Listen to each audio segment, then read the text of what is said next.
Hey y'all, question. You ever feel like uh things are out of whack in your life, right? You don't really know what to do with all those emotions, so you start trying to control something else and everything else except for the stuff that you should really be controlling. Like you might try to control people's emotions.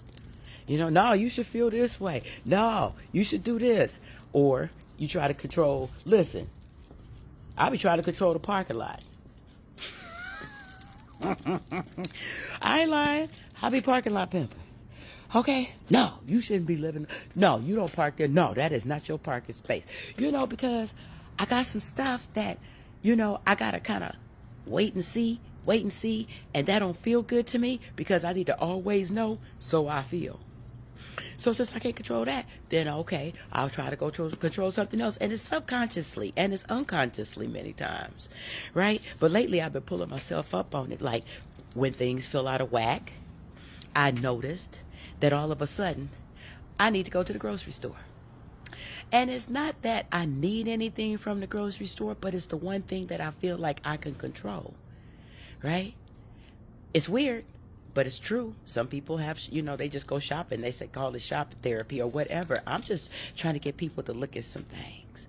Because as we go through this, very peculiar time of adversity and we may not understand a lot of it.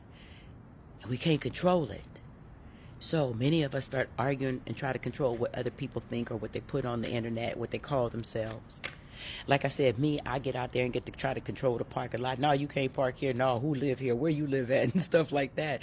I don't own these units. Okay? Or, I go to the grocery store and I think I'm in control. But what happens is I develop this thing like, no, I want this, and I'm just gonna put it in there. When ultimately that's gonna end up creating some anxiety for me because I done went over my budget because I didn't have no business in there in the first place. Now I done gave myself an extra thing to be concerned about. Instead of just sitting still, be still with those emotions and figure out what they're really about. Huh? And then when you know you can't control it, two things you can do. God, grant me the serenity to accept the things I cannot change, the courage to change the things that I can, and the wisdom to know the difference. And the second thing is do what God told us to do. Be still and know that I'm God. Power to the people. God bless y'all. Bye.